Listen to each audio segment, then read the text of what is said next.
ಇದೊಂದು ಅದ್ಭುತ ರಷ್ಯನ್ ಕಥೆ. ನಾನು ಎಷ್ಟು ಸಲ ಓದಿದ್ದೀನೋ ಗೊತ್ತಿಲ್ಲ, ಅಷ್ಟು ಸಲ ಓದ್ಬಿಟ್ಟಿದ್ದೀನಿ ಕಥೆ ಇದನ್ನು. ರಷ್ಯಾದಲ್ಲಿ ಒಬ್ಬ ದೊಡ್ಡ ಬಲಾಢ್ಯನಾದಂಥ ಚಕ್ರವರ್ತಿ ಇದ್ದ. ಬರೀ ಬಲಿಷ್ಠ ಮಾತ್ರ ಅಲ್ಲ, ಬುದ್ಧಿವಂತನೂ ಹೌದು. ತನ್ನ ದೇಶದ ಪ್ರಜೆಗಳ ಬಗ್ಗೆ ತುಂಬ ಕಾಳಜಿ, ಕಳಕಳಿ ಅವನಿಗೆ ಪ್ರಪಂಚದ ಬಗ್ಗೆ ತಿಳ್ಕೊಳ್ಬೇಕು ಅಂತ ಆಸೆ. ಒಂದು ದಿವಸ ಅವನ ದರ್ಬಾರ್ ನಡೆದಿದೆ. ದಿನದ ಕಾರ್ಯಕ್ರಮಗಳೆಲ್ಲ ಮುಗಿದ ಮೇಲೆ ಚಕ್ರವರ್ತಿ ತನ್ನ ಹಿರಿಯ ಮಂತ್ರಿಯನ್ನು ಕರೆದ. ಮಂತ್ರಿ, ನನಗೊಂದು ದೊಡ್ಡ ಆಸೆ ಇದೆ. ಈ ಪ್ರಪಂಚ ಹೇಗೆ ಪ್ರಾರಂಭ ಆಯಿತು? ಮನುಷ್ಯ ಜೀವ ಪ್ರಪಂಚಕ್ಕೆ ಬಂದದ್ದು ಹೇಗೆ? ಯಾವಾಗ ಬಂತು ಮನುಷ್ಯ ಜೀವ? ಮತ್ತು ಈ ಮನುಷ್ಯ ರಾಶಿಯಲ್ಲಿ ಬಂದಂಥ ಜನ ಹೇಗೆ ಬದುಕಿದ್ರು? ಅವ್ರು ಏನೇನು ಸಾಧನೆ ಮಾಡಿದರು? ಇದನ್ನೆಲ್ಲ ತಿಳಿಬೇಕಾಗಿದೆ ನಾನು. ಪ್ರಪಂಚದ ವಿವಿಧ ದೇಶಗಳ ಜನ ಬೆಳೆದದ್ದು ಹೇಗೆ, ಅವ್ರ ವಾತಾವರಣ ಏನಿತ್ತು, ಇದೆಲ್ಲ ತಿಳಿಬೇಕು. ತಾವು ವಿದ್ವಾಂಸರದೊಂದು ತಂಡ ರಚನೆ ಮಾಡಿ ಪ್ರಪಂಚದ ಇತಿಹಾಸ ಬರೆಸ್ಕೊಡಿ ನನಗೆ ಅಂದರು.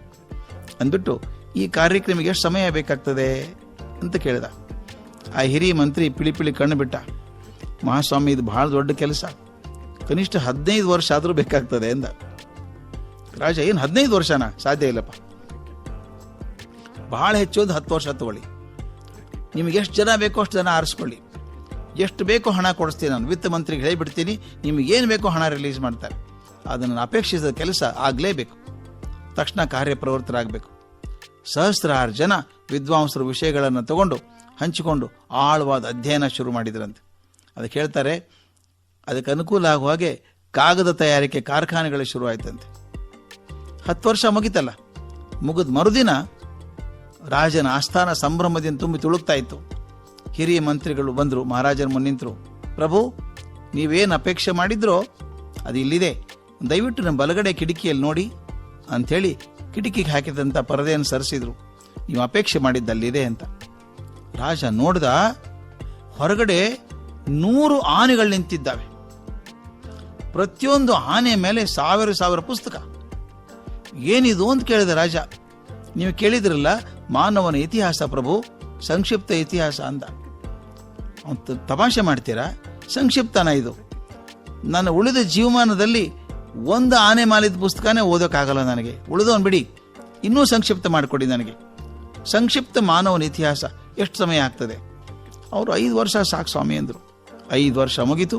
ಮರುದಿನ ಸಭೆ ಶುರು ಆಯಿತು. ಮತ್ತೆ ಮಂತ್ರಿ ರಾಜನ ಮುಂದೆ ಬಂದ. ಮಹಾಪ್ರಭು, ತಾವು ಅಪೇಕ್ಷೆ ಮಾಡಿದಂಥ ಮಾನವನ ಇತಿಹಾಸ ಅಲ್ಲಿ ಸಿದ್ಧವಾಗಿದೆ, ಎಡಗಡೆ ಕಿಟಕಿಯಿಂದ ಆಚೆ ನೋಡಿ ಅಂದ. ಮತ್ತೆ ಪರದೆ ಸರಿಸಿದ್ರೆ ಕಿಟಕಿ ಆಚೆ 10 ಒಂಟೆಗಳು ನಿಂತಿದ್ದಾವೆ. 10 ಒಂಟೆಗಳು, ಪ್ರತಿಯೊಂದು ಒಂಟೆ ಮೇಲೆ 100 ಪುಸ್ತಕ. ರಾಜನ ಕೋಪ ಉಕ್ಕಿಬಿಡ್ತು. ಏನು ತಮಾಷೆ ಮಾಡ್ತೀರೇನ್ರಿ? ಸಂಕ್ಷಿಪ್ತನ ಇದು?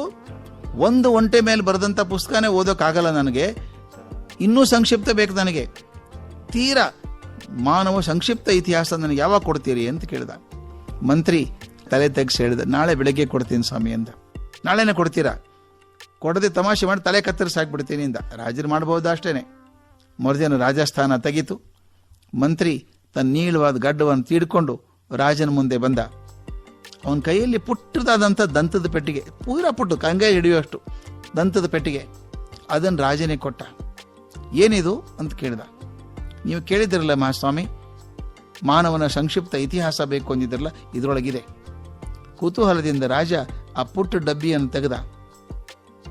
ಅದರೊಳಗೆ ಕೆಂಪು ಮೊಕ್ಕಮಲ್ ಬಟ್ಟಿನ ಮೇಲೆ ಒಂದು ಚೂರು ಕಾಗದ ಮೇಲೆ ಸ್ಫುಟವಾಗಿ ಬರೆದಿತ್ತು, ಎಲ್ಲ ಮನುಷ್ಯರು ಹುಟ್ಟಿದ್ರು, ಬೆಳೆದ್ರು, ಒಂದು ದಿವಸ ಸತ್ರು. ಇದೇ ಸಂಕ್ಷಿಪ್ತ ಮಾನವನ ಇತಿಹಾಸ ಅಂತ. ಇದು ಸತ್ಯ ಸ್ವಾಮಿ. ಎಲ್ಲರೂ ಹುಟ್ಟಿದ್ರು, ಬೆಳೆದ್ರು, ಅಂತ್ಯ ಕಂಡ್ರು. ಆದರೆ ಕೆಲವು ಜನರು ಹುಟ್ಟಿದ ಮೇಲೆ ಸಾಯೋದ್ರೊಳಗೆ ಪ್ರಪಂಚ ಮರೀಲಾರದಂಥ ಸಾಧನೆ ಮಾಡಿದರು, ಪ್ರಪಂಚ ಮುಂದೆ ಬೆಳೆಯುವಂತೆ ಮಾಡಿದರು.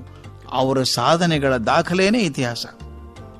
ನಾವು ಬಹಳಷ್ಟು ಜನರಂತೆ ಹೆಜ್ಜೆ ಗುರುತು ಮೂಡಿಸಲಾರದೆ ಮಾಯವಾಗಿ ಹೋಗಬೇಕೇ, ಅಥವಾ ಏನಾದರೂ ಕೊಂಚ ಸಾಧನೆ ಮಾಡಿ ಈ ಮರಳಿನಲ್ಲಿ ನಮ್ಮ ಹೆಜ್ಜೆ ಗುರುತುಗಳನ್ನು ಉಳಿಸಿ ಹೋಗಬೇಕೇ? ಆಯ್ಕೆ ನಮ್ಮದೇ ಸ್ವಾಮಿ.